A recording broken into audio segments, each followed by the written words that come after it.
você tem a confiança do treinador, etc., ou do seu chefe, enfim, a coisa tende a fluir, tende a dar muito certo e tudo. Eu concordei 250% com ele, porque eu acho que é assim mesmo. E eu fico imaginando um cara com esse potencial, essa capacidade do Gabigol, finalmente poder encontrar, não é reencontrar, porque não é o Jesus que voltou, é o Renato, mas talvez reencontrar alguém com essa característica, porque com o Ceni e com o Domi, o Gabigol não foi mal, longe disso. O Gabigol foi, pega os números do Gabigol, pega a bola pro Corinthians. Então, tem um cenário diferente de jogo, entendeu? Não é o ABC no Maracanã. Existe uma possibilidade de uma vitória, um Flamengo que hoje, cada vez mais quer 4, quer 5, quer 6, não quer parar de jogar? Existe, é claro. Ela tá aí, não seria uma grande surpresa. Agora eu acho que tem jogo, e é um Corinthians do outro lado. Eu acho que quanto mais se fala, tô muito com o Celso nessa linha. Tem gente do outro lado alerta, tem gente do outro lado observando, que são 21 gols em 5 jogos, que são tantas goleadas. Então acho que assim, não é tão fácil quanto se parece, não é essa ciência exata, a tal das planilhas que o professor falou. Opa, time tal vem numa toada tal, time tal vem em outra toada. Então vamos cruzar aqui para ver qual é o resultado. O futebol justamente se caracteriza e é apaixonante por não ser assim. O Sormani, Pedro, Pascoal, professor, o Cássio, ele falou com a TV Corinthians. Vamos dar uma olhadinha aí? Olha só o trecho que a gente pegou aí do Cássio nesse papo, Cássio que estava naquele 5-1 lá do ano passado. A gente não pode se apegar a coisas negativas. Foi muito negativo perder daquela maneira. A gente tem que evoluir, melhorar com as derrotas, corrigir os erros, mas não pode se apegar. No histórico, já houve goleadas para os dois lados. Vamos enfrentar uma grande equipe que joga junta há 3 anos. E aí ele ainda completou, né? Um trecho aí que eu quero até repercutir com vocês. O Pascoal já fez uma análise disso. O Flamengo vem em um momento bom e nós precisamos ser mais regulares na nossa casa. Aí, ó. Se não tivéssemos perdido tantos pontos em casa, poderíamos estar numa posição de Libertadores. É verdade, gente. Olha a tabela lá e vê que ele não está errado, não. Será um jogo difícil, mas temos que nos impor. E com todo respeito ao Flamengo, vamos buscar essa vitória. Então, assim, professor, o Pascoal até fez uma leitura disso. Tem que ser otimista. O cara não pode entrar pensando em perder. Eu acho que o otimismo é legal, mas eu acho que o Corinthians tem que jogar o que não jogou nesse campeonato ainda. Chegou o dia do Corinthians jogar o que o Corinthians não jogou até agora. E é contra o Flamengo. Para estabelecer uma questão mínima, uma questão mínima, né? Você conseguisse chegar perto, tem que jogar o que não jogou até hoje no Campeonato Brasileiro. Não tem um jogo referência? Não tem um jogo referência nesses 13 jogos do Corinthians? Que você olha e fala, sabe, tem alguma coisinha ali que se for por esse caminho pode ser. Não tem uma, não tem nada que passe perto do que ele tem que jogar contra o Flamengo?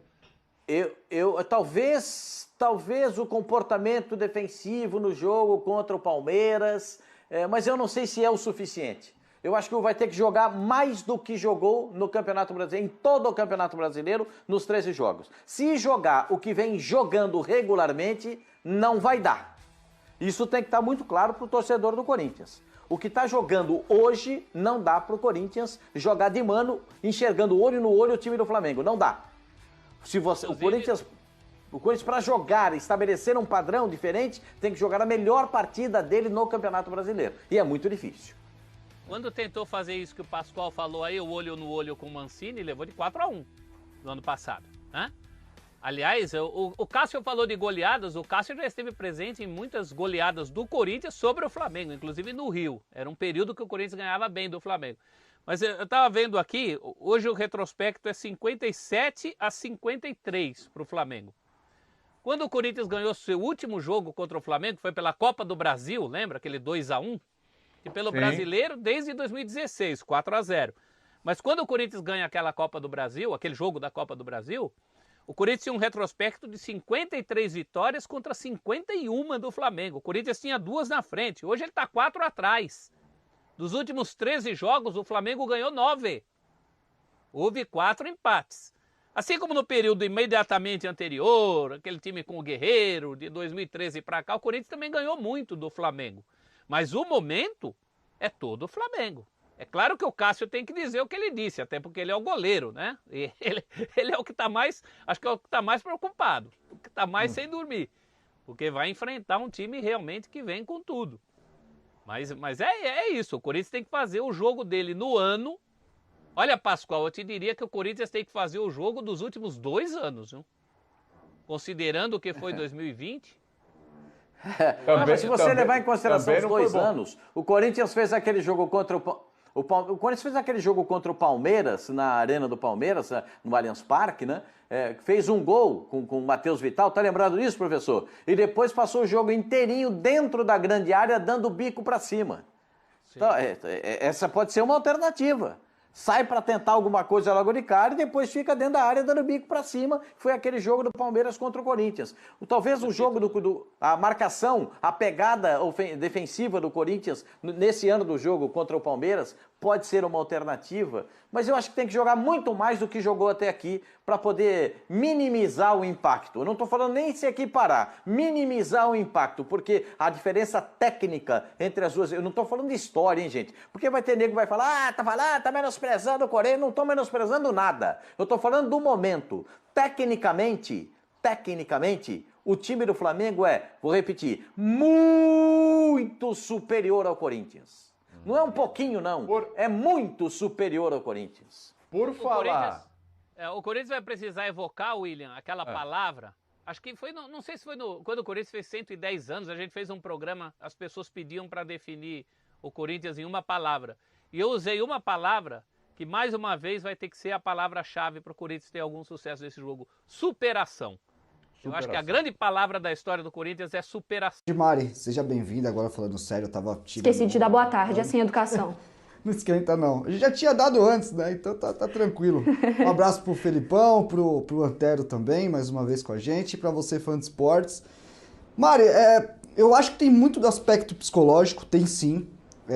E aí não digo psicológico, eu digo de ambiente mesmo. Você sente o time mais leve, o time mais à vontade, e isso tem muito a ver com a mobilização que o treinador consegue fazer ali no dia a dia. E se tem algo que o Renato sabe fazer muito bem, é isso. Isso, por mais que às vezes eu critico alguns pontos, questiono outros, esse não tem como. Que o Renato sabe muito bem cuidar desse trato, sabe motivar, sabe falar o que o cara quer escutar.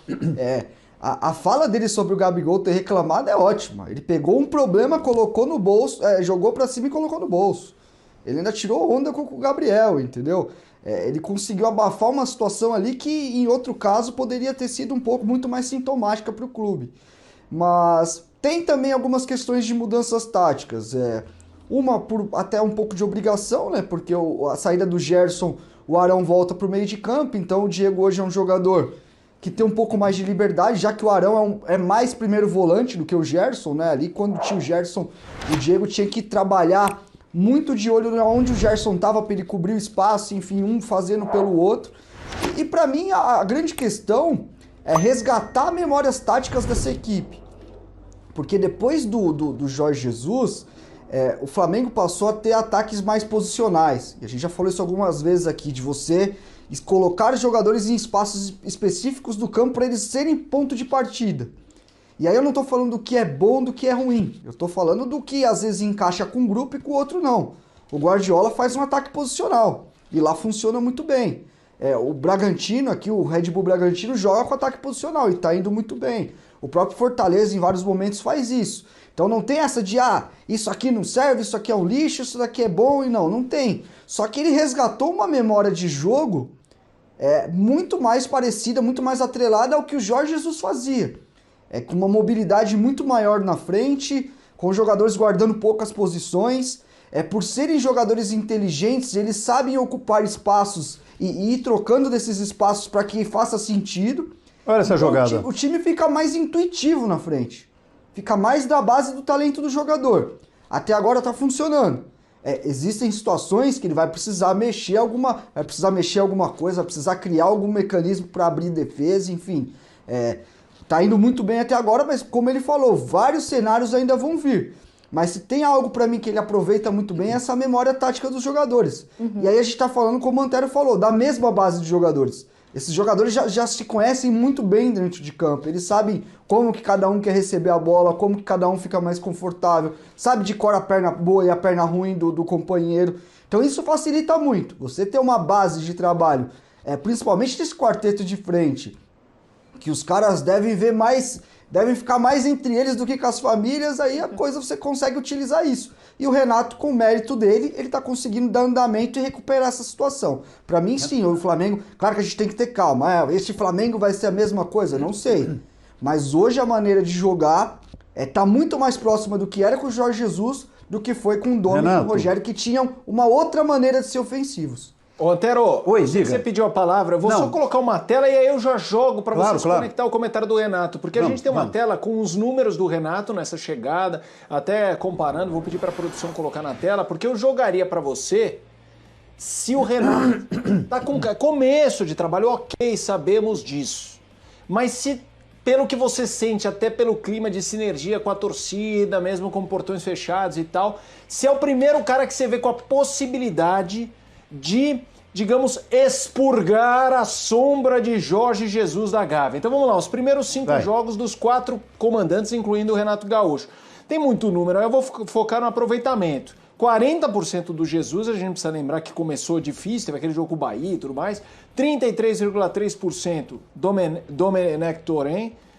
O Ceni com 33,13% e o Renato Gaúcho com 100% e 21 gols e 2 sofridos. Fica à vontade para se conectar ao comentário do Renato que você havia pedido a palavra, mas gostaria que você respondesse isso. Se você acha que o Renato é um cara disso aí que a gente vê na tela, o primeiro que chega com um pouco de reputação, de astral para fazer o Jorge Jesus ficar apenas sendo uma bela memória do passado. Não, beleza, tem a ver até com o que eu ia falar, então está na sequência mesmo. Bom, números, eu acho que eles devem, você sabe que eu sempre faço muita restrição, né? É preciso levar em consideração diversos fatores que muitas vezes acarretam a um número. O do Jorge Jesus era início de trabalho, ele teve até a sorte de poder treinar, porque era uma disputa de uma dessas tantas Copas Américas, né? Isso. Quando ele chegou era disputa de Copa América. E ele estava montando esse time. Vários jogadores que hoje vieram naquele período. Então era o começo de trabalho que depois nós vimos no que foi resultar. O Domenech pegou uma continuação, mas um time um tanto ali instável. O mesmo aconteceu com o Rogério e ele manteve isso. Os dois mantiveram, né, uma sequência instável no trabalho. E o Renato chegou no momento de grande coisa de parte tática. 5 jogos em 10 dias, sei lá, que ele está no comando, no máximo é aquilo lá, moçada, tudo bem, é legal. De novo, insisto num aspecto, não é demérito para o Renato. Ele saber falar a linguagem do boleiro. Isso é importante, gente. Aliás, em qualquer profissão. Né?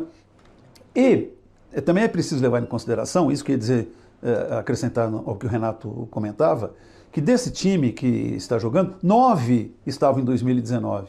Fala, pô, 9, não eram 8? 9, porque o Diego era reserva, mas ele estava no grupo já fazia tempo. Então uma das mudanças ocorreu na lateral direita e outra no miolo da zaga. O resto é o time do Jorge Jesus, com o Diego, que entrava de vez em quando. Então, quer dizer, não é uma novidade, não é diferente. É um time que já tinha mostrado seu valor e sua eficiência, voltou a apresentar. Falamos ontem também, e vale a pena repetir, nós, infelizmente, não temos acesso, quando falo nós, repórter, é o caso do Pedro, por exemplo, no Rio, ao dia a dia, a convivência do Renato com seus jogadores, o que ele tem feito nos treinos, porque isso hoje é impossível, pelo momento que vivemos. Mas se nota, pelo menos em campo, que há uma leveza, que há uma descontração. A forma como o Renato se refere também ao Gabigol, ele é chato nisso, chato naquilo, já é um jeito descontraído, respeitoso, carinhoso. Eu conheço ex-jogadores, não vou citar nomes aqui até para não ser deselegante. Eu conheço craques, cara que foi craque, jogou muito. Na hora de ser técnico, não vingou. E a gente ouvia quem do meio fala assim, não fala a linguagem do boleiro. Fala, mas que contradição. Foi um boleiro e boleiro ali, não é bagre, não. Só que não tem o papo.